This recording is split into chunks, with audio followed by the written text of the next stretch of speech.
자, 이것이 복음이다. 생명의 속전 마태복음 17장 24절 말씀입니다.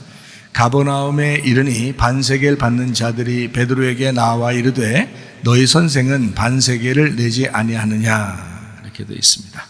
복음이라고 하는 것은 주님과의 사랑의 관계입니다. 이것을 복음이라고 그렇게 말합니다. 그럼 어떤 사랑의 관계냐? 그냥 사랑합니다 하면은 그냥 사랑의 관계가 다 이루어지는 거냐? 그건 아닌 것 같아요.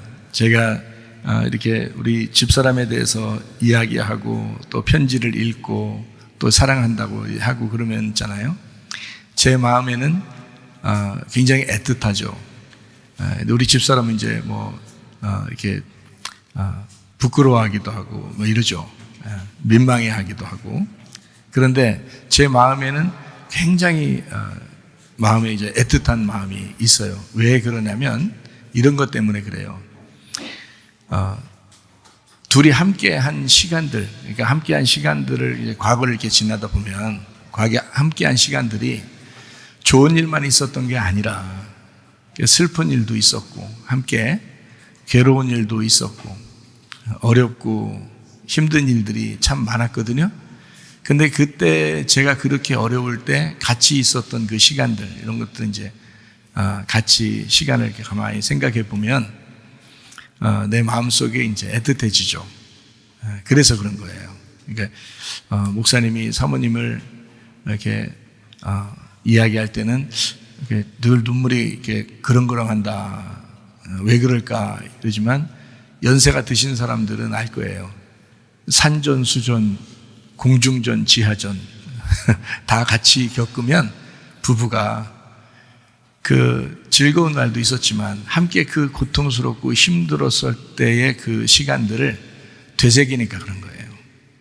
네, 되새기니까. 제가 참 목사면서도 진정한 목사처럼 살지 못하고 이럴 때도 우리 집사람이 같이 있었거든요. 그러니까 저의 잘못된 점들도 너무 잘 아는 우리 집사람. 그리고 내가 회개하고 은혜 받을 때도 같이 있었거든요. 그리고 지금도 같이 있거든요. 그러니까 그 회개할 때의 그 모습, 그리고 지금까지의 그 모습, 이런 것만 이제 생각하는 게 아니고 그 전에 있었던 그 어려움들 가운데서 같이 있었으니까 거기에 대해서 이 애틋한 마음이 남다르죠. 이제 생각할 때마다 마음이 이제 이렇게 연민의 정이 있고 이렇게 여리고 이런단 말이에요. 그러다 보니까 눈물이 앞을 가리죠. 왜냐하면 다른 사람들은 이해를 못해도 우리 둘만의 어떤 그 지난 과정을 우리 둘만은 알 거 아니에요. 다른 사람은 몰라도. 그러니까 마음이 애틋해지는 거예요. 그래서 제가 그걸 이제 생각하면서 우리 예수님을 생각해 봤습니다. 예수님도 우리가 좋을 때만 예수님이 아니라 우리가 안 좋을 때도, 죄를 지을 때도, 그 고통 가운데 있을 때도, 슬프고 외로울 때도 그 주님이 당신 속에서 함께하고 있었다는 거죠. 우리 속에 같이 있다는 거죠. 그거를 다 경험하고 서로 그 모든 과정을 지난 사람들은 다른 사람은 몰라도, 그러니까 다른 사람들은 여러분 옆에 있는 사람들도 이해를 못해요. 옆에 있는 사람들도 아무리 고통스럽다고 해도 이해를 못해요. 근데 주님은 아신다고요. 당신하고 같이 지냈기 때문에, 같이 경험한 사람은 안다고요. 그거를 사랑의 관계, 사랑의 관계다. 그 사랑의 관계가 있는 사람이 복음을 깨달은 거예요. 복음이라는 것은 기쁜 소식이잖아요. 근데 헤헤 웃는 것만 기쁜 소식이 아니고 슬픔과 고통 속에서 함께 있는 그 사랑의 관계, 그거를 복음이라 그러는 거예요. 그러니까 예수님과 우리와의 관계가 바로 그런 관계라는 거죠. 그 관계가 있을 때 진짜 복음을 깨달은 것입니다. 네, 참 놀랍죠.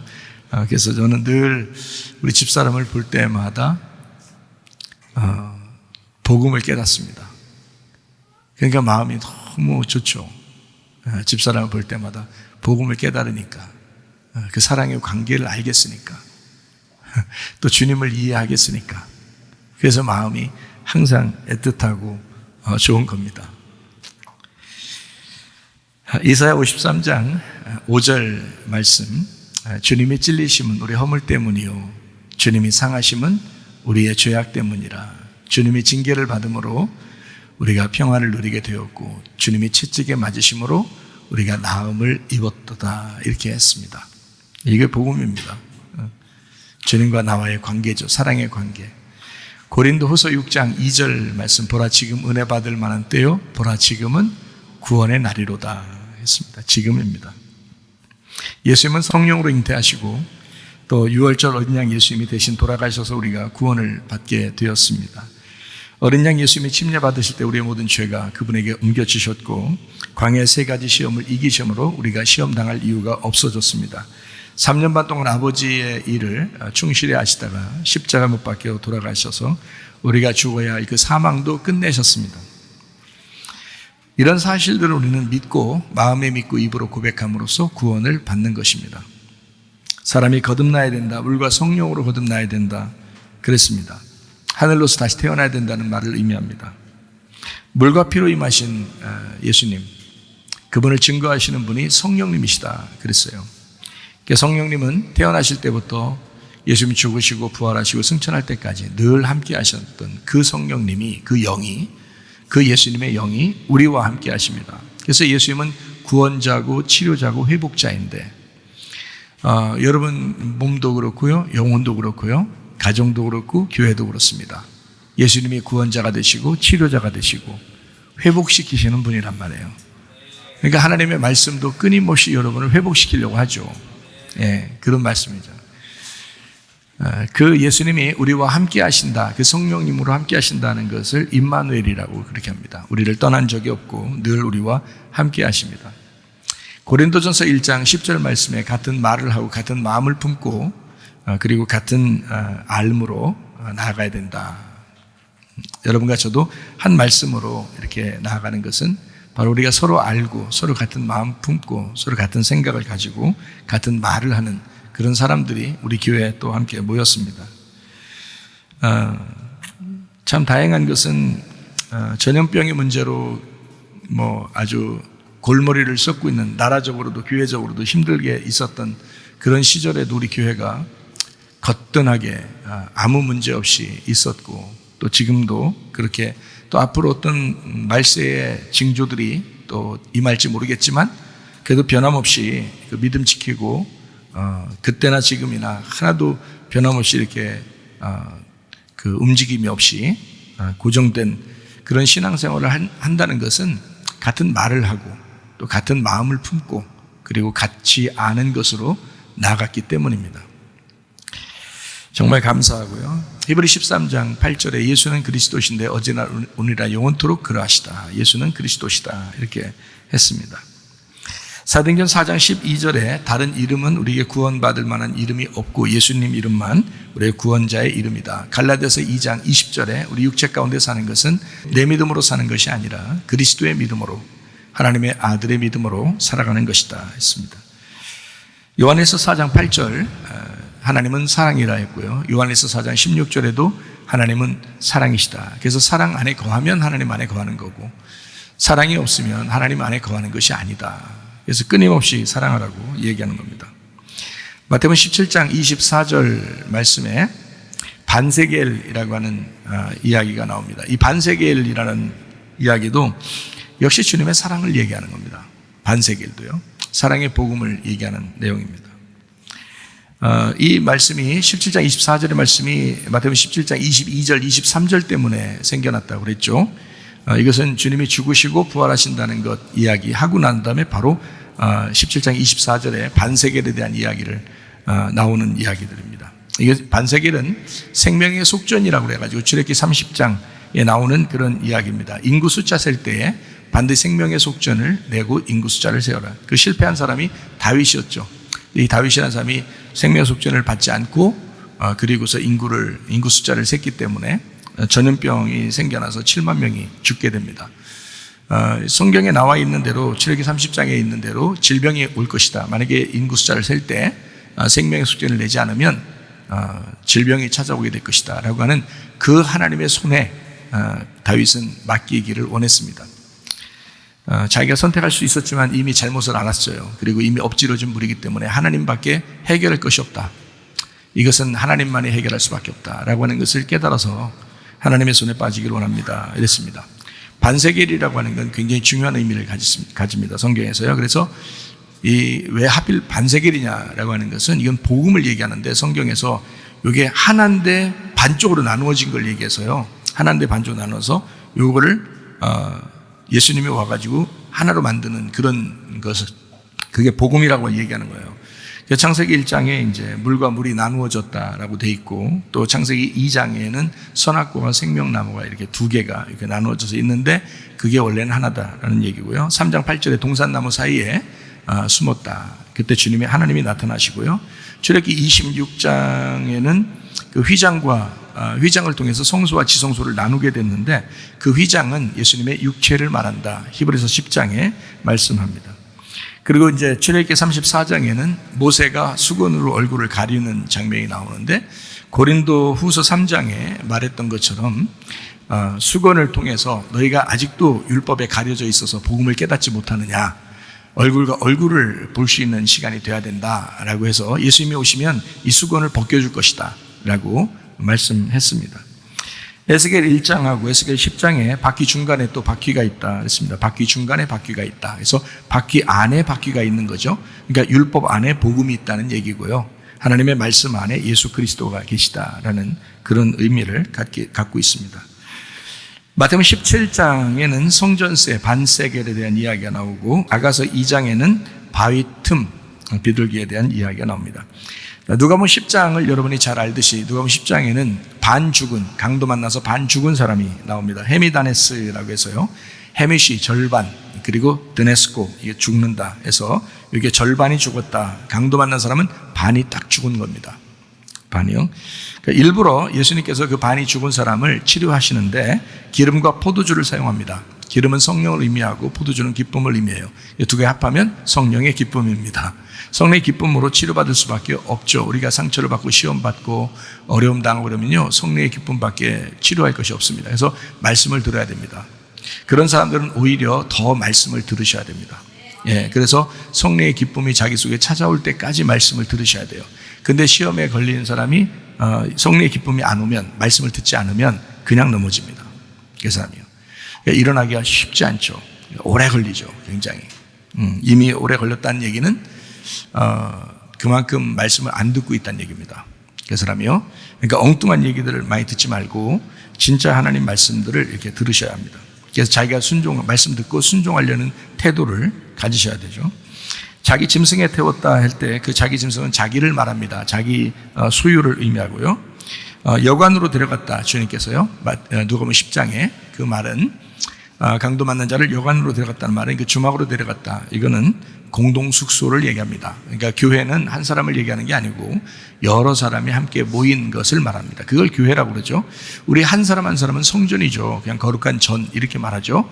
근데 교회라고 하는 것은 거룩한 성전을 얘기하는 게 아니고 여러 사람을 의미합니다. 그래서 그걸 주막이라 그러는 거예요. 여러 사람이 모인 곳, 이거를 주막이라 그러는 거예요. 그래서 어떤 상처받은 사람도 이쪽 교회에 와서 하나님 말씀 들으면서 성령의 기쁨으로 치료받으면 그러면 가능합니다. 비용이 더 든다 해도 주님이 다 갚아주시겠다라고 누가복음 10장에 말씀했습니다. 2데나리온을 주고 갔다고 그랬어요. 그리고 다시 와서 비용이 더 들면 내가 더 갚아주리라, 이제 그런 이야기를 했습니다. 자, 그런 거 보면 이제 우리 주님이 반쪽을 우리를 용서해 주신, 반쪽을 치료해 주신 주님이거든요. 그렇다면 여러분과 저는 그렇게 용서받은 사람들입니다. 이렇게 용서받은 사람이라면 누구도 용서하지 못할 사람이 없고 이해해 주지 못할 사람도 없다 하는 얘기입니다. 우리가 먼저 그렇게 강도 만난 사람인데 주님께서 치료해 주시고 우리를 돌봐주시고 용서해 주셨다면, 그렇다면 우리도 남을 용서하는 것이 마땅하지 않느냐, 이제 그런 이야기입니다. 서로 이해하고 사랑하셔야 합니다. 모두 자기가 무슨 이유가 있다, 어떤 이유가 있다 하는 것은 누구나 다 이유가 있어요. 어떤 사람이 나는 이런 이유가 있어서 이렇게 기분이 안 좋다라고 했을 때 저쪽 사람한테 물어보면 뭐 때문에 또 자기도 기분 나쁘다 그래요. 그러니까 모든 사람이 다 이유가 있는 거예요. 이유가. 그래서 우리는 마태복음 18장에 나와 있는 얘기처럼 1만 달란트 빚진 자로서 구원받은 사람들입니다. 그러니까 100데나리온 빚진 사람을 다른 사람을 용서할 필요가 있는 거죠. 당연한 얘기입니다. 당연한 얘기. 그래서 마태복음 18장 35절 말씀에 보면 이렇게 되어 있습니다. 너희가 각각 마음으로부터 형제를 용서하지 아니하면 나의 하늘 아버지께서도 너희에게 이와 같이 하시리라 그랬습니다. 마음으로부터 용서를 해야 된다는 거예요. 오늘도 어떤 목사님이 저에게 연락이 왔어요. 목사님, 설교하기 전인데, 교회 가기 전인데, 누구를 용서하긴 용서했는데 완전히 용서되지는 않은 것 같아요. 어떻게 했으면 좋겠어요? 하면서 그렇게 연락이 왔어요. 그래서 제가 아무리 급하고 시간이 없어도 그 목사님을 위해서 연락을 했습니다. 마음으로부터 용서하세요. 주님이 우리를 그렇게 용서하지 않았습니까? 마음으로부터 용서하세요. 그쪽에서 받아들이든 안 받아들이든 그렇게 용서하세요. 네. 만나서 얘기할 수 있으면 얘기하세요. 그러나 만나기를 거부한다면 마음으로라도 진심으로 용서하세요. 그렇게 이야기를 드렸더니 고맙다고 연락이 왔습니다. 그렇게 했는지 모르겠어요. 그러니까 1만 달란트라는 게 있고 100데나리온이 있습니다. 100데나리온은 좀 작은 것 같죠, 그죠? 그리고 1만 달란트 그러면 굉장히 많은 것 같잖아요. 여러분 100데나리온이 얼마 같아요? 100일 동안의 노동자 품삯이에요. 하루에 남자가 보통 못 받아도 10만 원은 받거든요. 우리나라 지금 돈으로 말하면. 그럼 10만 원이면 곱하기 100이면 얼마예요? 1000만 원입니다. 1000만 원 빚진 거를 용서해 주라는 뜻이에요. 그럼 우리는 어떻게 용서받은 사람이에요? 1만 달란트. 1만 달란트가 얼마인지 알아요? 한 달란트가 6천 데나리온이에요. 한 달란트가 6천 데나리온이에요.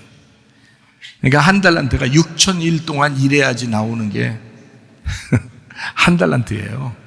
그러니까 어떤 사람은 마태복음 25장에 나오는 뭐 5달란트, 2달란트, 한 달란트 받은 사람은 적게 받아가지고 숨겨놓은 것 같죠? 여러분 생각할 때는 안 그래요. 그 한 달란트가 6억입니다. 우리나라 돈으로 지금 6억. 지금 6억. 그러니까 6천 데나리온이 6천일 동안 일하는 건데 하루에 10만 원씩 계산하면 얼마예요? 6억입니다. 근데 1만 달란트는 그럼 얼마일까요? 6조예요. 6조. 인간이 해결할 수 없는 돈이에요. 그래서 너는 6조 정도의 돈을 용서받은 사람이다. 그런데 100데나리온 1000만 원을 용서하지 못했겠느냐? 이런 얘기예요. 자, 어때요, 여러분? 여러분 다 1만 달란트 빚진 자인데 주님께서 우리를 용서하신 거거든요. 그러니까 100데나리온 다 옆에 사람들은 다 빚 져봐야 100데나리온 빚진 거야, 여러분한테. 뭘 그걸 그렇게 막 그냥 멱살 잡고 그냥 기분 나빠하고 왜 그래요? 다 용서할 수 있어요. 자, 이해가 되십니까? 예. 그러니까 여러분 다 용서받은 사람들이야, 주님 안에서. 그러니까 어떤 사람도 핑계하지 마요. 용서 다 하세요. 그냥 용서 다 하시고 서로 사랑하고 서로 하나 되시고 서로 이렇게 만나서 얘기도 하고 같이 밥도 먹고 말해요. 예? 어떤 목장 보면은 같이 밥 먹고 그런 사람도 있더라고. 같이 밥 먹으려고 하는 그 끼리끼리 밥 먹는 사람이 그 못된 사람들이 그 사람들이. 그럼 안 돼. 서로 같이 모여서 목장들끼리 같이 밥을 먹어야지. 그게 좋잖아요. 서로 이 사람들끼리 같이 밥 먹고 이래야 더 좋은 거지. 서로 흩어져서 먹으면 어떻게 해요? 안 되지. 그렇지 않아도 매일 만나는 것도 아닌데. 그렇죠? 그러니까 앞으로는 그렇게 하지 마시고 서로, 제가 보니까 그렇더라고. 살짝 보니까. 그러니까 여러분, 서로 같이 밥을, 제 말을 가장 잘 듣는 데가 한나의 전도회더라고. 그러니까 한나의 전도회. 역시 할머니들한테 내가 인기가 있어. 좀 보니까. 예? 한나의 전도회는 그렇게 말을 잘 들어. 예? 참, 애기 같아, 애기. 얼마나 기쁜지 몰라요. 참 이쁘고 어린아이 같아요. 그런 어린아이 같은 사람만 좋은 간다고 했잖아요. 그러니까 말씀 듣고 순종하셔, 여러분도. 제발. 제발이란 말은 영어로 please예요. please. 그러니까 1만 달란트 빚진 건요, 인간과의 관계가 아닙니다. 하나님과의 우리와의 관계예요. 거기에서 빚을 진 거야. 그거를 우리가 해결 못 해요. 그래서 1만 달란트를 하나님이 해결할 수밖에 없는 거야. 그거를 해결해 줬는데 인간끼리의 그 문제는 100데나리온 빚진 거야, 다 같이. 그러면 누구나 다 똑같이 100데나리온 서로 빚진 거야. 그거 다 용서하면 되는 거야. 내가 주님과의 어떤 사랑의 관계만 확실해지면 그러면 사람과의 관계는 다 용서할 수 있습니다. 이해가 되겠어요? 네, 그렇게 하시란 말이에요. 그래야 가정이 하나 되고 교회가 하나 되고 그러지. 생각해 보세요. 목장도 하나 되고 얼마나 좋아요. 제가 말하는 거, 저 산전수전, 공중전, 지하전 다 겪은 사람이 저도 인생을 알아요? 웬만한 건 눈 하나 끔찍도 안 하는 사람이에요. 근데 우리 집사람만 보면 눈물이 나와. 그 사랑의 관계 때문에 그래요. 주님과 나와의 관계를 알겠으니까 그런 거예요. 여러분도 그렇잖아요? 여러분도 주님의 사랑을 알면 서로 하나 될 수 있습니다. 마태복음 17장 27절 말씀이요, 우리가 그들이 실족하지 않게 하기 위해서 네가 바다에 가서 낚시를 던져 먼저 오르는 고기를 가져 입을 열면 돈 한 세겔을 얻을 것이니 가져다가 나와 너를 위하여 주라, 이렇게 했습니다. 그러니까 예수님도 반세겔 냈다는 얘기죠. 반세겔 낼 필요가 있어요, 없어요? 예수님이 거기 17장을 쭉 읽어보면 예수님은 반세겔 낼 필요가 없다고 나와 있어요. 왜 그런지 알아요? 예수님이 반세겔인데. 예수님 자신이 반세겔이야. 우리가 예수님을 드려야 되는데 예수님이 자기를 뭘 드려? 그죠? 우리가 예수님을 드리는 거지. 그래서 반세겔은 베드로만 드리면 되는 건데 다른 사람들이 실족해서 넘어질까봐 그래서 자기도 반세겔을 같이 드리겠다는 거야. 그러니까 안 드려도 될 거를 드리는 거예요. 자, 안 드려도 될 거를 드린다는 말은 뭐예요? 죽지 않아도 될 거를 죽으셨다 이 말이야. 그래서 그 반세겔을 드리신 거예요. 이 말이 단순한 말이 아니에요. 그래서 그 반세겔 되시는 그 주님이, 나의 반쪽 되시는 그 주님이 우리와 함께 하나 되기 위해서 자기를 드리셨다 이 말이야.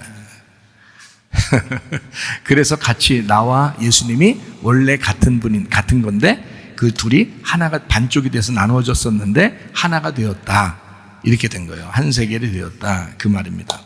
자, 제가 이제 오늘 마태복음 17장을 요약하면서 17장 성경을 한번 여러분 쭉 펴놓으세요. 17장을 성경책을 보고 17장을 딱 펴놓으면 처음부터 끝에까지를 쭉 어떤 내용인지 딱 설명을 해드릴게요. 그렇게 하고 마칠게요. 17장 2절 보겠습니다. 2절 뭐라고 하냐면, 그들 앞에서 변형되사 그 얼굴이 해같이 빛나며 옷이 빛과 같이 희어졌더라, 이랬습니다. 자, 거기 변화산 놀라운 광경이 제자들에게 펼쳐졌습니다. 제자들이 보니까 변화산 놀라운 황홀한 광경이 거기에 막 나타난 거예요. 이건 뭐 초월적인 광경이에요. 생각해 보세요. 거기 가장 위대한 왕 모세도 나타났습니다. 그리고 자기들이 막 엄청나게 열광하는 그 선지자 엘리야도 나타났습니다. 그러니까 그 왕의 대표는 모세고요. 선지자의 대표는 엘리야인데 그 둘이 대표자가 막 나타났어요. 예수님과 함께 같이 있는 겁니다. 그러니까 얼마나 황홀했겠어요. 사람들이 자기들이 성경에서만, 말씀에서만 보던 그 인물들이 직접 나타난 거잖아요. 거기에 너무 놀래가지고 거기서 어떻게 초막 셋을 짓고 우리 함께 여기서 영원히 삽시다, 막 자기가 뭔 말 하는지도 모르고 막 그런 얘기를 해요. 너무 황홀스러워서 그런 겁니다. 여러분 같아도 그러겠죠, 그죠? 그 변화산에서 그런 장면이 지금 변화산 사건이거든요. 여기 지금 마태복음 17장에 그 초반부에 나오는 얘기들입니다. 모세와 엘리야가 나왔다는 것은 다른 사람이 나올 수도 있었는데 왜 모세와 엘리야가 나왔을까요? 왜 하필이면? 만약에 부활 승천한 거로 따지면 에녹이 나오든지 그랬어야 되잖아요. 근데 모세와 엘리야가 나와요. 왜 그런지 알아요? 구약 성경이기 때문에 그렇습니다. 구약 성경이 율법과 선지자로 되어 있어요. 구약 성경 전체가 율법과 선지자로. 그래서 모세와 선지자로 나오는 겁니다. 이 둘을 대표. 다시 말하면 하나님 말씀이 지금 변화산에서 완성되고 있는 중이에요. 신약은 누구예요? 신약은 예수님이잖아요. 그래서 구약 성경과 신약 성경이 만난 거예요. 거기서 성경이 완성되는 장면이 얼마나 황홀했겠어요. 저도 주님을 만날 때 성경을 깨닫게 되니까 막 너무너무 막 좋아서 미치겠더라고요. 미쳐서는 안 되죠, 진짜. 좋아가지고 막 정말 좋더라고요. 황홀스럽더라고요. 그런 것처럼 지금 뭐냐면 구약 성경과 신약 성경이 합해졌어요. 모세와 엘리야 그리고 예수님이 하나가 됐어요. 그래서 거기서 딱 나타난 겁니다. 그러니 얼마나 좋겠어요. 근데 말입니다. 17장 8절을 보면 이상한 얘기가 나와요. 제자들이 눈을 들고 보매 오직 예수 외에는 아무도 보이지 아니하더라. 눈을 진짜 정신 차리고 보니까 예수님밖에 안 보이더라 이거예요. 정신 차리고 보니까. 자, 이 말이 더 경이로워야 되죠. 이 말이 더 황홀해야 되죠. 구약 성경과 신약 성경이 만났는데 예수님만 보이더라. 이게 더 경이로워야죠. 사실은. 그렇죠? 그 말씀을 여기서 지금 하고 싶었던 겁니다. 17장 5절 말씀입니다. 말할 때에 호련히 빛난 구름이 그들을 덮으며 구름 속에서 소리가 나서 이르되 이는 내 사랑하는 아들이요 내 기뻐하는 자니 너희는 그의 말을 들으라 하시는지라 이랬습니다. 황홀한 광경이 막 펼쳐졌을 때 그것도 잠시 이제 하나님께서 자기 아들에 대한 이야기를 합니다. 내 사랑하는 아들이요 그 안에서 내가 기뻐하노라. 너희는 그의 말을 들어라. 자, 거기서 모세의 말을 들어라 아니면 엘리야의 말을 들어라 이런 거 아닙니다. 너희는 내 사랑하는 아들의 말을 들어라 이렇게 얘기를 합니다. 그렇죠? 참 놀라운 장면입니다. 마태복음 17장의 내용이요. 자, 그렇게 하고 난 다음에요 17장 20절입니다. 이르시되 너희 믿음이 작은 까닭이다. 진실로 너희에게 이르노니 만일 너희에게 믿음이 겨자씨 한 알만큼만 있어도 이 산을 명하여 여기서 저기로 옮겨지라 하면 옮겨질 것이요 또 너희가 못할 것이 없으리라 이랬습니다. 주님은 우리에게 거대한 믿음을 요구하는 게 아닙니다. 자, 뭘 요구해요? 겨자씨 한 알만한 아주 작은 믿음만 있으면 된다. 그럼 여러분 시험 들었다는 얘기는 뭐예요? 그것도 없다. 그 작은 것도 없다. 그 말이야. 시험 들면 안 돼. 겨자씨 한 알만한 믿음만 있으면 족하다. 믿음의 크기가 중요한 게 아니라 생명력이 있느냐 하는 것입니다.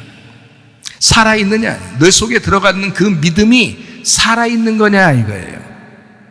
작은 거라도 좋다. 작은 씨라도 좋다. 근데 살아있는 씨냐. 네 속에 들어간 그 말씀이, 너가 들은 말씀이, 그 설교를 들었던 그 설교가 네 속에 살아있느냐 이 말이에요. 오히려 밭이 길가밭이고 돌짝밭이고 가시밭이라 그 씨를 못 자라나게 한 게 아닌가? 그 씨를 죽인 것은 아닌가? 그렇게 좀 암울하지만 그게 좀 안 좋은 말이지만 생각해 봐셔야 되죠. 그죠? 작은 겨자씨 할 만한 믿음이라도요 그것만 있으면 살아난다는 것입니다. 생명력 있으면 된다는 거예요. 크고 작은 게 씨가 크다, 씨가 작다, 뭐 말씀을 많이 들었다, 적게 들었다 그게 중요한 게 아니라 네 속에 생명으로 살아있느냐 이거. 네가 들은 그 말씀이 속에서 살아있느냐 이거. 살아있는 믿음이 가짜 신앙을 들통나게 합니다. 제가 여러분에게 말씀을 증거할 때 여러분 속에 진짜인가 가짜인가 자꾸 가짜가 막 드러나죠? 왜요? 살아있는 말씀. 살아있는 말씀은 여러분의 가짜 신앙을 들통내게 합니다. 돌덩이처럼 굳어진 그 형식을 무너뜨립니다. 믿음이 없으면 사단의 장난에 놀아나기 쉽습니다. 마태복음 17장 15절 말씀 한번 볼까요? 주여 내 아들을 불쌍히 여기소서. 그가 간질로 심히 고생하여 자주 불에도 넘어지며 물에도 넘어지는지라. 불에도 물에도 넘어지는 아들을 보는 아버지의 심정은 어땠을까? 그 아버지가 아들 때문에 예수님한테 고백하거든요. 아버지가 아들 때문에 지금 얘기하는 거예요. 자기가 아픈 것보다 아버지들은 아시죠? 아들 생각하면, 자식들을 보면, 엄마들도 마찬가지죠. 자식들을 보면 더 마음이 아픈 거 아시죠? 본인이 아픈 것보다 자식이 아프면 더 마음이 아프거든요. 그 아버지의 심정, 이런 아들을 보는 아버지의 심정은 어땠을까? 주님은 근데 이런 걸 얘기하다가 여기서 뭘 얘기하냐면 믿음에 대해서 언급합니다. 잘 생각해 보세요. 여기에 이 내용을 쭉 지금 내용을 여러분에게 설명하고 마치려고 하는데 내용을 가만히 보세요. 거기에 다른 얘기를 하지 않습니다. 예수님이 믿음에 대한 이야기를 합니다. 믿음이 있으면 되는 거를 믿음이 없어서 안 됐다 이렇게 얘기합니다. 자, 마태복음 17장 20절 말씀입니다. 이르시되 너희 믿음이 작은 까닭이니라. 진실로 너에게 이르노니 만일 너에게 믿음이 겨자씨 한 알만큼만 있어도 이 산을 명하여 여기서 저기로 옮겨지라 하면 옮겨질 것이요 또 너희가 못할 것이 없으리라. 믿음 없어서 안 됐다 하는 얘기입니다. 믿음 없어서. 자, 마태복음 17장 15절에 한번 보겠습니다. 주여 내 아들을 불쌍히 여기소서. 그가 간질로 심히 고생하여 자주 불에도 넘어지며 물에도 넘어지느니라. 자, 이 사건은 주님을 주님 되게 만드는 역사였습니다. 이게요. 마태복음 17장 전체가 그렇습니다. 믿음에 대한 설명을 하거든요. 믿음을 제대로 가르쳐 주려고 마태복음 17장이 있는 겁니다. 그러니까 전체가 다 믿음에 대한 이야기예요. 마태복음 17장이. 자, 그렇게 보면 이제 좀 이해가 되겠죠? 제가 이야기하는 내용을 여러분 좀 더 이해가 되겠죠? 자, 잘 생각해 봐요. 불에도 넘어지고 물에도 넘어진다. 자, 요거를 어떻게 의미하는 얘기일까 이게? 자, 선악과 정신입니다. 선악과 정신. 우리를 넘어뜨리게 하는 건 다 뭐예요? 선악과였죠. 우리가 창세기 3장부터 계속 선악과 때문에 넘어진 거잖아요. 그죠? 여러분이 예수님만 제대로 붙들으면, 시험을 이기신 예수님 붙들으면요, 그러면 넘어지지 않죠. 그런데 넘어지는 이유는 바로 뭐냐면 선악과 때문에 그렇습니다. 선악과 정신 때문에 그렇습니다. 다시 말하면 마귀 역사입니다. 마귀 역사. 그럼 틀림없이 어떻게 해요? 자주 넘어뜨리죠. 마귀니까. 마귀는 자꾸 넘어뜨리는 자거든요. 선악과를 먹게 한 것도 넘어지게 하려고 한 것이고요. 시험 받게 하는 건 다 넘어지게 하는 것입니다, 여러분. 그러니까 시험에 걸린 것 같다, 자기가. 그러면 빨리 마음을 평온하게 만드시고요. 마음의 천국을 만드셔야 합니다. 그래서 평화가 이루어지고 연합을 해야 되고 서로 하나가 돼야 되고 그런 걸 빨리 만드셔야 돼요. 그래서 사랑을 하라는 말이에요. 그래서 가정과 교회가 서로 사랑해야 된다, 이런 이야기를 하는 것입니다. 광야에서 이미 시험을 이기셨기 때문에 우리 주님께서요, 그 주님을 꽉 잡으면 시험에 걸릴 이유가 없습니다. 그래서 주님 꽉 잡고 사시기를 바랍니다. 그러면 승리할 수 있습니다. 잘 생각해 봐요. 여기에 나온 아들이 넘어져요. 여기 아버지가 아들을 데려왔어요. 자, 아버지의 믿음이 클까요? 아들의 믿음이 클까요? 불에도 넘어지고 물에도 넘어지는 아들을 데려왔어요, 아버지가. 아버지의 심정은 굉장히 괴롭겠죠. 그 아버지의 고통 속에서 예수님은 아버지에게 뭘 물어봤어요? 믿음이 없는 세대들이다, 이렇게 말합니다.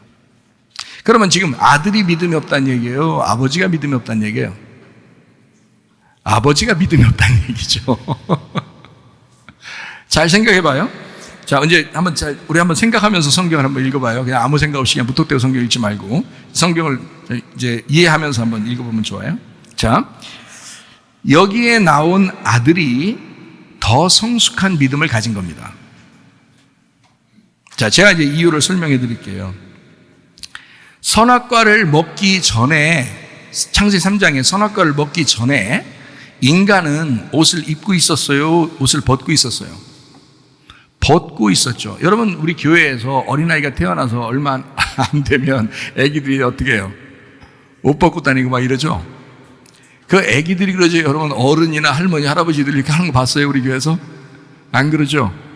네, 어린 아이들은 옷을 벗고 있어요. 다시 말하면 에덴 동산에 하나님이 처음 인간을 창조했을 때는 옷을 벗고 있었어요. 뭘 얘기하는 거예요? 어린 아이였던 것을 얘기하는 것입니다. 그러면 이 어린 아이를 하나님은 자라나게 해야 되겠죠. 뭘 먹여가지고 자라나게 해야 되겠죠. 그러면 나무가 2개인데 뭘 먼저 먹였으면 좋겠어요? 생명나무 먹였다가 나중에 선악과 먹고서 멸망시키도록 하겠어요? 아니면 여러분 가서 어떻게 하겠어요? 선악과 먹을 때 가만히 뒀다가 나중에 생명나무 먹여서 구원하면 되겠죠. 생명나무가 있으니까. 그러니까 당연히 하나님이 생명나무 먹이면 사는 거예요, 그냥. 그러니까 괜찮아, 선악과 먹어도. 그래서 먹는 거 가만 두는 거예요, 그냥. 왜냐면 생명나무 먹이는 게 되니까. 자, 그러면 선악과를 딱 먹고 난 다음에 바로 어떻게 했어요, 이 사람들이? 옷 계속 벗고 다녔어요. 뭘 입으려고 했어요, 자꾸? 입으려고 해서. 자, 컸단 얘기예요? 애기란 얘기예요? 컸단 얘기야. 지금 선악과 정신을 가지고 있었던 물에도 넘어지고 물에도 넘어지는 이 아들은 지금 거기까지 왔단 얘기야. 거기까지 왔단 얘기야. 이해가 돼요? 무슨 말인가? 지금 그러니까 여기도 넘어지고 저기도 넘어지는 거야 지금. 선악과 먹어가지고. 이 아들이요. 자, 그래서 선악과 먹고 쓰러진 이 아이가 누굴 만나면 소생해요? 생명나무 대신 예수님을 만나면 해결되는 거예요. 바로 해결되는 거예요. 이거는 아무 문제가 없는 거예요. 예. 자, 그래서 창세기 3장에 먼저는 뭘 먹는다고요? 선악과를 먹는 것이다. 그리고 요한계시록 21장, 22장에는 생명나무 열매를 먹게 한다. 그러니까 창세기부터 요한계시록까지를 이 아이가 지금 경험하게 만드는 거죠. 그러니까 먼저는 선악과로 넘어지는 것이요, 주님을 만나서는 생명나무 열매를 먹고 소생하게 되는 것입니다. 이것을 아들이 지금 요 아들이 경험하고 있는데 아버지는 믿음이 없으니까 이걸 왜 이렇게 됐는지를 모르는 거예요. 지금 그 사실을 누구만 아는 거예요? 예수님만 아는 거예요. 마귀가 시작해서 넘어뜨리는 건데 요거를 예수님 만나면 바로 소생하거든요. 이거를 아버지가 믿었으면 아무 걱정 없었죠. 그래서 믿음이 없으니까, 또 제자들이 믿음이 없으니까 제자들이 안 되는 거예요. 이 문제가 해결이 안 되는 거예요. 예수님이 해결할 수밖에 없거든요. 그래서 예수님이 니네가 왜 이렇게 믿음이 없느냐 이러는 거예요. 믿음이 없느냐. 자, 왜 그런 믿음에 대한 이야기를 했는지 아시겠어요? 믿음이라는 예수님이 오시면 모든 게 해결되는 거야 라는 것을 말씀하시는 겁니다. 제자들과 주변의 사람들도 다 믿음이 없었습니다. 주님 한 분이면 된다는 것을, 그거를 깨닫지를 못했다. 믿음이 없어서 그렇다. 배 타고 가다가 물이 막 차고 또 막 바람이 불고 막 이러면 사람들이 막 어이구 무서워 어떡하냐 막 이럴 때 예수님이 주무셔도 예수님만 있으면 되는 거거든요. 그러니까 예수님이 일어나서 믿음이 왜 이렇게 없느냐 너네가 이렇게 하잖아요. 믿음이 누군데? 예수님이니까. 니네 속에 예수님이 없구나. 겨자씨 하나로 오신 예수님, 겨자씨 하나 같은 그 믿음만 네 속에 있어도, 그 예수님을 단순하게 믿기만 했어도 아무 문제가 없었다. 산을 들어서 바다에 던져도 하라면 했을 것이다. 그런 얘기예요. 산 같은 문제, 산 같은 마귀가 우리에게 닥쳐와도 그러면서 바다에다 던져놓으면 그냥 끝나는 문제. 다시 말하면 겨자씨 하나일 만한 믿음만 있어도, 겨자씨 하나일 만한 믿음이라는 예수님만 네가 잘 믿어도 이 문제는 해결될 것이다. 이해가 되시겠습니까? 여러분의 가정의 문제는 문제거리가 아닙니다. 문제를 문제로 생각하는 게 그게 문제입니다. 문제거리를 생각하지 마시다. 자, 예수님 한 분이면 됩니다. 겨자씨 하나 같은 믿음만 있으면 됩니다. 마귀가 쫓겨나가죠. 그리고 그 자리에 주님이 거하십니다. 마태복음 17장 18절 말씀입니다. 이에 예수께서 꾸짖으시니 귀신이 나가고 아이가 그때부터 나으니라. 믿음 없게 만드는 그 마귀를 꾸짖으셨다. 그리고 그 마귀를 쫓아내니까 믿음이라는 것이 거하였다. 이해가 되죠? 마귀를 꾸짖고 쫓아내니까. 자, 여러분이 기도할 때 그럼 어떻게 기도하면 좋겠나 아시겠죠? 어떤 기도를 해야 되겠어요? 주님, 나를 믿음 없게 만드는, 나를 시험 들게 하는 마귀는 떠나가게 하옵소서. 예수의 이름으로 면에 막과 돌은 귀신아 떠나갈지어다. 그리고 예수 그리스도가 그 자리에 있는 것입니다. 그 겨자씨 하나일 만한 믿음만 있어도 너는 해결될 것이다 라는 얘기죠. 그게 마태복음 17장 18절의 말씀입니다. 자, 마태복음 17장 21절 말씀에 기도와 금식 이외에는 이런 종류의 능력이 나가지 않느니라 라는 말씀이 있습니다. 기도와 금식 이외에는 이런 종류의 능력이 나가지 않는다라고 마태복음 17장 21절에 나와 있는데, 어떤 사본은, 사본이 여러 개거든요. 신약의 사본이 여러 개인데 그 중에 어떤 사본은 17장 21절이 없어요. 어떤 사본에는 지금 제가 읽은 이 말이 있어요. 기도와 금식 이외에는 이런 종류가 나갈 수가 없다라는 말을 했어요. 그 말이 있어요. 어디에는 없어요. 근데 없음으로 그냥 우리나라 글자 성경책을 거기다 쓴 거예요. 근데 있음으로 돼 있으면 요 제가 말하는 그 말이 거기 써 있어요. 그 앞뒤에도 그런 말이 내용이 있는 겁니다. 다시 말하면 똑같으니까 아마 안 썼을 수도 있겠지만 어쨌든 있어요. 자, 기도와 금식 이외에는 이런 종류의 능력이 나가지 않는다. 자, 오해하지 마시기 바랍니다. 하루 내내 눈 감고 있다고 기도는 아닙니다. 하루 내내 밥 굶는다고 금식은 아닙니다. 제가 여러분에게 늘 이야기하죠. 기도는 하나님과 교통하는 것이다. 금식이라고 하는 것은 하나님 앞에서 내 생각들을 중지하는 것이다. 그것을 금식이라고 하는 거다. 내가 먹는 것을 중지한다 이 말이야. 내가 생각하는 것을 중지한다 이거야. 내 생각을 중지한다. 내 믿음을 중지한다. 그리스도의 믿음으로 살려고 한다. 그리스도의 생각을 하면 그리스도의 지식으로 살려고 한다. 이것을 금식이라고 하는 겁니다. 그러면 안식하게 되죠. 그래서 안식한다라는 것이 금식이다. 그게 기도다. 그래서 기도와 금식, 다시 말하면 주님 안에서 진정한 안식이 오면, 자, 안식일 날에도 아무도 일 안 하잖아요. 안식일 날 일하는 게 예수님만 일하시거든요. 예수님만. 아무도 일할 수 없어요. 안식일 날. 그래서 예수님만 병 고치고 예수님만 사람들 눈도 띄워주고 예수님만 일하시거든요. 예수님이 일하시는 날, 그 안식이 우리 안에 오시면 기도와 금식이 내 안식이라고요. 무슨 말인지 알겠죠? 기도와 금식이 우리 안에 있는 안식이라고. 그 안식만 우리 속에 오면 문제는 다 해결된다, 이런 얘기입니다. 기도와 금식 이외에는 이런 능력이 나갈 수가 없다. 자, 주님 한 분만으로 만족하고 주님을 깊이 생각하는 것, 이것이 기도와 금식입니다. 그래서 시편에 복 있는 사람은 시편 1편 2절에 이렇게 나와 있습니다. 뭐라고 되어 있냐면요, 오직 여호와의 율법을 즐거워하여 그의 율법을 주야로 묵상한다, 이렇게 되어 있습니다. 그 묵상이라는 말이 어떤 말이냐면 주야로 말씀을 중얼거린다라는 말입니다. 주야로 말씀을 중얼거린다라는 말이고요, 이것을 깊이 사색하고 묵상한다라는 말입니다. 그게 여기 묵상입니다. 주야로. 여러분은 어때요? 주일날 예배 드리고 집에 가서 아침 저녁으로 하나님의 말씀을 중얼거리고 사색하고 생각하고 이렇게 깊이 묵상하는 그런 거 합니까, 안 합니까? 하시죠. 예, 그렇게 대답하면 됩니다. 예, 하십니다, 여러분은. 그렇게 하실 거예요. 그리고 또 앞으로도 그렇게 하시며 사실 것입니다. 어쨌든 하나님의 말씀을 주야로 늘 묵상하고 중얼거리고 사색하고 생각하는 그런 사람들이 되면 그게 기도와 금식의 행동을 하는 사람이고, 그 사람은 묵상이라고 하는 것입니다. 이 시편에서는 그걸 묵상이라고 말하는 겁니다. 믿음으로 사는 길, 돈하고 비례되지는 않습니다. 마태복음 17장 24절 말씀이에요.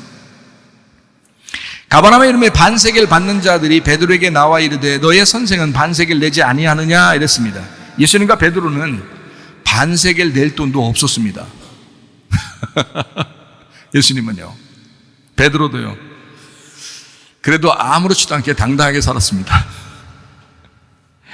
엉뚱한 곳에서 끌어올린 그 고기 입속에서 한 세계를 끄집어낸 겁니다. 예, 그러니까 상당히 그 예수님 멋지죠.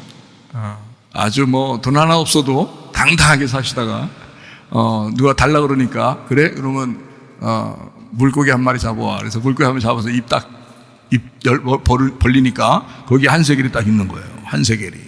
그러니까 베드로 보고 어떻게 해? 야, 돈을 잘라라. 그래서 그렇게 반세겔 줘라 이렇게 하지 않고 너와 나를 위하여, 너와 나를 함께해서 반세겔 해서 난 안 내도 되지만 나하고 너하고 이렇게 합해서 이렇게 하고서 이제 같이 한 세겔을 줘서 그 사람들 시험 들지 않게 한번 해봐라, 이렇게 이야기를 했습니다. 참 놀라운 장면이죠. 제가 가만히 저도 생각해 보니까 하나님의 역사가요, 때로는 진짜 전혀 예상하지 못한 곳에서 일어납니다. 하나님의 역사라는 게 진짜 사람이 한 게 아닌데 하나님의 역사가 전혀 예상하지 못한 때에 일어나는 경우가 있습니다. 저 여러 번 경험했습니다.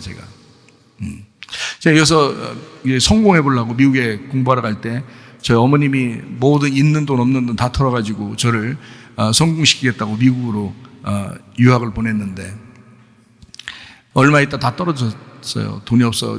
또 집에다 어떻게 부탁하기도 그렇고 막 이렇게 또 집에서 부탁해도 그 보내는 게 좀밖에 못 보내는 그 정도 개척교회 시절이니까 힘들었죠. 그래서 하나님 앞에 기도했습니다. 밤마다 가서 기도했습니다. 하나님 도와주세요, 살려주세요. 그래 기도했는데 하나님이 이제 그때 뭐라고 그랬다고요? $1,000가 필요합니다. $1,000. 이것만 있으면 내가 밥도 사 먹을 수 있고 책도 살 수 있고 학비도 나머지 낼 수 있고 이런데 학비 모자랐어요. 책값도 없어요. 밥 먹는 것도 안 돼요. 어떻게 하나님 기도했단 말이에요. 밤마다 가서. 오늘 갑자기 너에게 밝은 빛이 있을 것이다. 그 다음에 한 하루 이틀인가 지나서 갑자기 은행에서 전화 왔대. $1,000 찾아가세요. 참, $1,000 찾아가세요. 사인만 하고 찾아가라는 거예요. 누가 보냈어요? 제가 물어보니까 몰라요. 사인만 하고 찾아가세요. 그래서 가서 사인을 딱 하니까 $1,000 딱 주는 거예요. 수표를. 예? $1,000 가지고 이제 딱 바꿔가지고 이제 다 썼단 말이에요. 한 달 정도 있으니까 그냥 싹 없어지더라고요. 다 썼어요. 왜냐면 책값 냈죠. 학비 나머지 냈죠. 밥 먹는 거 냈죠. 그러니까 다 없어졌어요. 하나님한테 또 기도합니다. 하나님, 면목 없지만 제가 $1,000 다 썼습니다. 하나님 어떡하면 좋아요. 근데 하나님이 한 달 다 없어지는데 다 없어졌을까? 뭐 $1, $2 좀 남았을까? 하여튼 다 없어지는데 갑자기 $2,000가 딱 $2,000 찾아가세요. 은행에서 연락이 왔어요. 누가 보냈어요? 몰라요. $2,000 가져가세요. 사인 딱 $2,000 가져가세요. 그 다음에 이제 또 막 실컷 쓰죠. 이제 그거 가지고 이제 $1,000만 가지고 또 썼는데 $2,000는 얼마나 실컷 쓰겠어요. 와, 실컷 비행기 타고 여기서 저쪽 가려면 한 비행기 타고 가야 되거든요. 땅이 크니까 미국에 이쪽에서 저쪽 가려면 그래서 이쪽에서 비행기 타고 가가지고 거기서 이쪽 대학 가가지고 거기서 공부하고 그리고서 이쪽에 다시 비행기 타고 오고 이렇게 할 정도로 돈이 생겼단 말이에요. 그래서 $2,000가 이제 거의 막바지 됐나? 근데 하나님이 또 은행에서 또 전화, $1,000를 또 가져가세요. 사인하고. 누가 보냈어요? 몰라요. 딱 사인하고 이제 그래서 도합 $4,000 받았어요. 한국에 오는 비행기 표값까지 딱 떨어졌더라고요. 사장을 딱 마지막까지 먹이시고 입히시고 공부하게 하고 그리고 비행기 표값까지 정확하게 하나님이 맞춰주시더라고요. 참 놀랍더라고요. 그 어떤 사람이 편지가 왔는데 내 얼굴하고 주소하고 전화번호하고 은행 계좌번호하고 이름하고 딱 그 편지에다가 그거를 자기가 꿈에서 얼굴 나오고 그다음에 이름 나오고 주소 나오고 그다음에 은행 계좌번호 나오고 전화번호 나오고 딱 그게 안 없어지는 거예요. 꿈에 나타났는데 한 사람이 그게 안 없어져서 자기는 이걸 보낼 수밖에 없다. 하나님이 시켜서. 저는 그때 $1,000가 없어가지고 막 울면서 기도할 때거든요. 그러니까 전혀 엉뚱한 것에서도 하나님이 역사하시는. 그러니까 하나님의 역사가 참 놀랍죠. 바닷가에서 물고기에서 한 세겔이 올라올 거라고 누가 생각하겠어요? 주님은 그렇게 예상치 못한 곳에서 공급되는 그런 놀라운 일을 주님도 역사하신 그 하나님의 살아계신 역사하심이 저에게도 있었단 말이에요. 그걸 여러 번 공급받았습니다. 그래서 제가 우리 하나님을 믿습니다. 그래서 하나님의 역사가 바로 그런 것이다 라고 하는 것을 저는 믿고 누구에게든지 하나님은 살아계시다. 그러니까 기도해봐라. 하나님 살아계시니까 반드시 이루실 것이다 라고 말씀을 하게 된 것입니다. 자, 출애기 30장 13절 말씀이요. 무릇 계수 중에 드는 자마다 성소의 세겔로 반세겔을 낼지니 한 세겔은 20개라. 그 반세겔을 여호와께 드려라. 반세겔은요 성전 세금입니다. 30장 15절 말씀도 볼까요? 너희의 생명을 대속하기 위하여 여호와께 드릴 때에 부자라고 반세겔에서 더 내지 말고 가난한 자라고 덜 내지 마라. 이스라엘 사람들은 성전 중심으로 살잖아요. 그러는데 부자라고 더 내지 말고 가난하다고 덜 내지도 말아라. 그러니까 모든 사람이 성전 세금을 내야 된다. 한 명도 빠지지 말고 내야 된다 해서 반세겔을 정한 하나님의 명령입니다. 이것은 해도 되고 안 해도 되는 게 아니에요. 모두 다 해야 된다는 말입니다. 이건. 사람들은 예수님을요 하나님의 아들이라고 여기지 않았습니다. 예수님이 왔는데도 성전세를 내라고 독촉합니다. 예수님도 성전세 내라는 거예요. 마태복음 17장에 하는 얘기잖아요. 그죠? 문제는 사람들이 성전세 내라고 하는 그 사람들의 문제가 아니고 바로 예수님 바로 옆에 있는 베드로가 더 문제인 거예요. 베드로가. 잘 생각해 보시라고. 여러분이 베드로라고 생각하면 어때요? 예수님 바로 옆에 있으면 베드로는 믿음을 가졌어야 될 거 아니에요. 그런데 베드로가 믿음이 없는 거예요. 그러니까 예수님은 베드로에게도 믿음을 가르치고 싶은 거예요.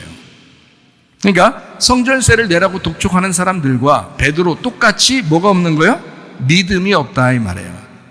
그러니까 베드로도 믿음이 없었으니까 예수님은 그 베드로에게도 믿음을 가르쳐주고 싶은 거죠.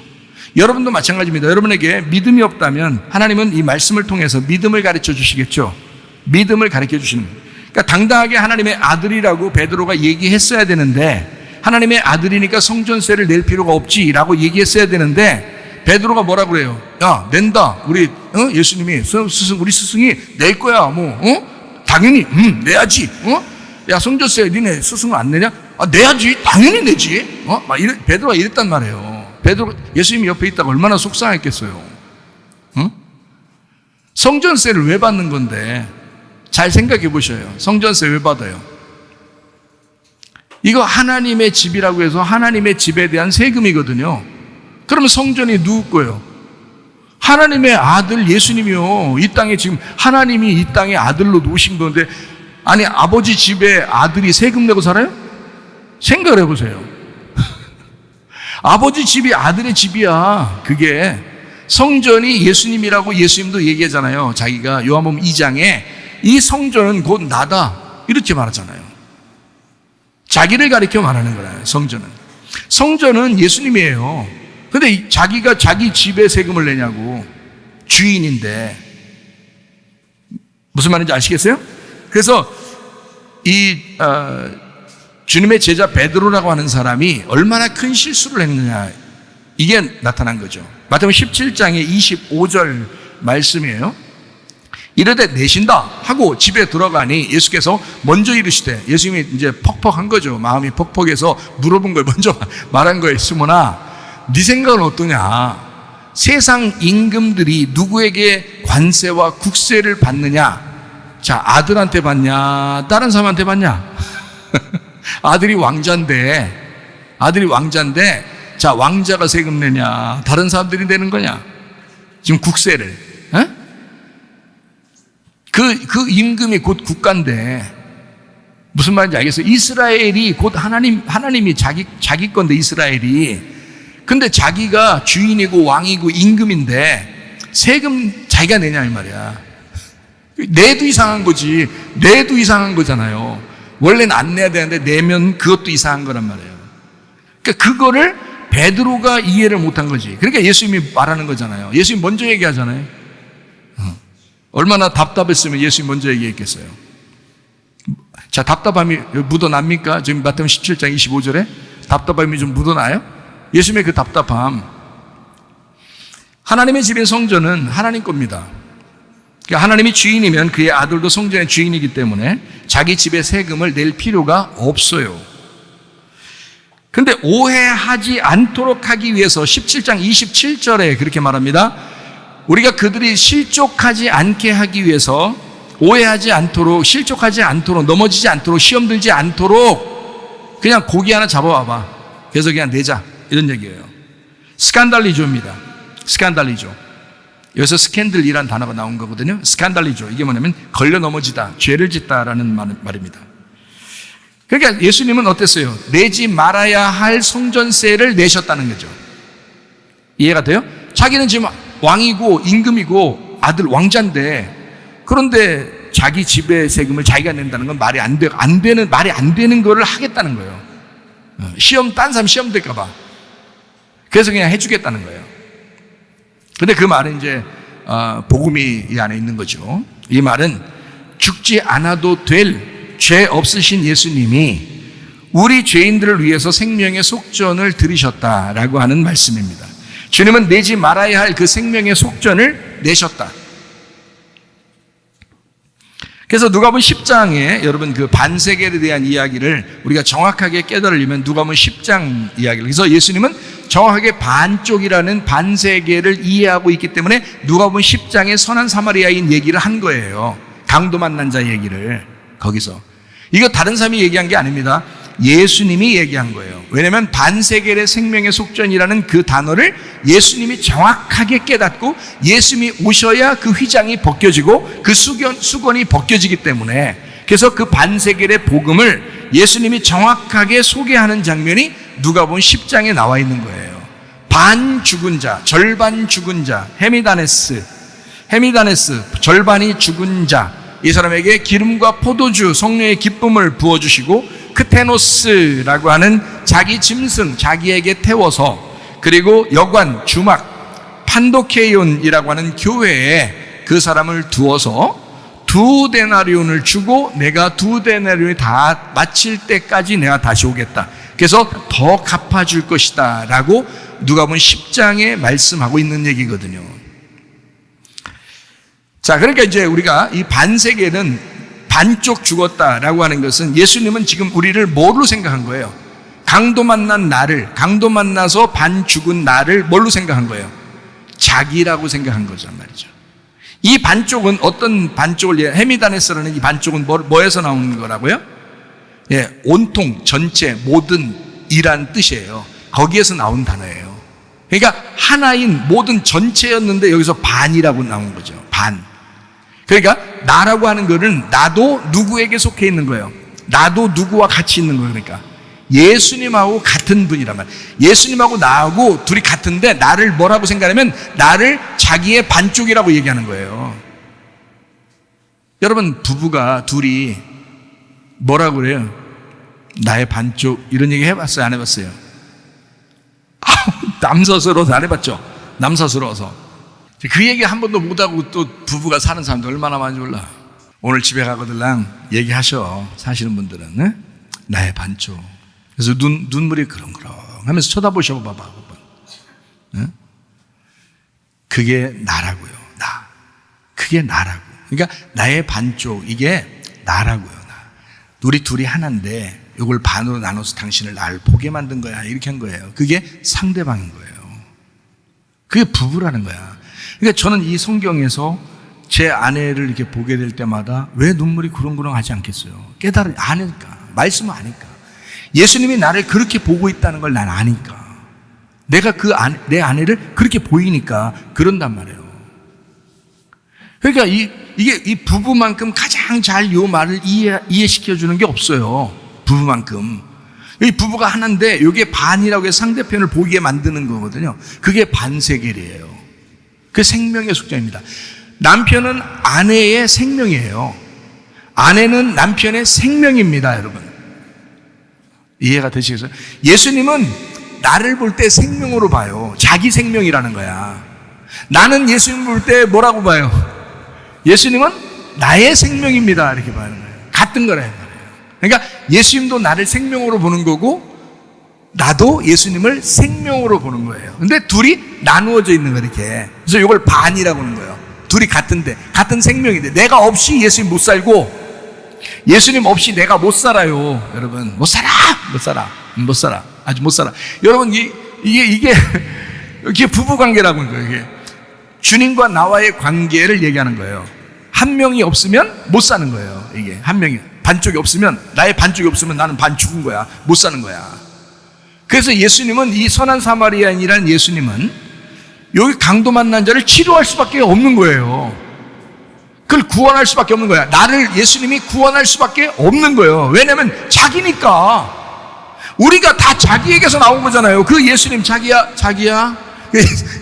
그 자기에게서 나온 거 우리가. 예수님도 우리를 자기야 그러는 거고 우리도 예수님을 자기야 그러는 거예요. 그래서 주님에게서 내가 나왔기 때문에 나를 찾는 건 당연한 거라고요. 그러니까 선한 사마리아인이 와서 강도 만난 자 그 반을 고쳐주는 건 당연한 거라고요. 이건. 그건 자기니까. 그래서 그 강도 만난 자가 바로 예수님 자신이라고 말하는 거예요. 제가 여러분에게 설명한 게 바로 그런 뜻에서 그런 거예요. 그게 반세겔의 비밀입니다. 반세겔. 반쪽. 나의 반쪽을 살리는 예수님. 그래서 예수님이 나를 반쪽으로 여겨서 살려줘. 자기의 반쪽. 너는 나의 사랑이야. 너는 나의 반쪽이야. 너 없이 나 못 살아. 남편과 아내가 그런 고백을 해보세요. 얼마나 아름다울까. 사랑의 고백이죠. 주님이 나한테 그렇게 고백하. 나도 주님을 그렇게 고백하는 거야. 나 주님 없으면 못 살아요. 주님은 나의 반쪽이에요. 내 생명이에요. 놀랍습니다. 자, 마태복음 17장은요, 자, 정리합니다. 마태복음 17장은 온통 믿음에 관한 내용입니다. 마태복음 17장은요, 온통 믿음에 관한 내용. 마태복음 17장 5절 보겠습니다. 말할 때에 호련히 빛난 구름이 그들을 덮으며 구름 속에 소리가 나서 이르되 이는 내 사랑하는 아들이요 내 기뻐하는 자니 너희는 그의 말을 들어라 라고 했습니다. 8절입니다. 제자들이 눈을 들고 보매 오직 예수 외에는 아무도 보이지 아니하더라. 제자들의 그 엉뚱한 믿음을 간파하시고 예수님 말씀에 집중하라, 이런 믿음을 선포하신 이야기입니다. 두 번째로 마태복음 17장 20절 봅니다. 이르시되 너희 믿음이 작은 까닭이다. 진실로 너에게 이르노니 만일 너희에게 믿음이 겨자씨 한 알만큼만 있어도 이 산을 명하여 여기서 저기로 옮겨지라 하면 옮겨질 것이요 또 너희가 못할 것이 없으리라. 그리고 이제 기도와 금식 외에는 이런 능력이 나갈 수 없다, 이렇게 이야기했죠. 마귀 들린 아기를 통해서 그 아버지와 제자들의 믿음을 간파하셨어요. 예수님은요, 제자들과 그 아버지의 믿음을 간파하시고 기도와 금식을 통한 겨자씨 한 알만한 그 믿음에 집중하라고 말씀하시는 겁니다. 마태복음 17장 27절 말씀이요. 그러나 우리가 그들이 실족하지 않기 위하여 네가 바다에 가서 낚시를 던져 먼저 오르는 고기를 가져 입을 열면 돈 한 세개를 얻을 것이니 가져다가 나와 너를 위하여 주라 하시니라. 성전 세금을 내라고 하는 사람들, 그리고 그 베드로의 믿음을 간파하시고 믿음 없음을 아시고 자기가 반세겔 생명의 속전으로 왔다는 그 진리에 집중하라고 말씀하시는 겁니다. 그 반세겔 되시는 그 주님, 나의 반쪽 되시는 그 주님이 우리와 함께 하나 되기를 소망합니다. 기도하겠습니다. 우리 하나님 아버지, 사랑과 은혜를 감사합니다. 우리를 깊이 사랑하시며 우리와 늘 함께 하시는 주님, 우리도 주님을 사랑합니다. 그 주님과 우리가 동행하다가 주님 만나게 하옵소서. 예수님 귀하신 이름 받들어 기도 올리옵나이다. 아멘.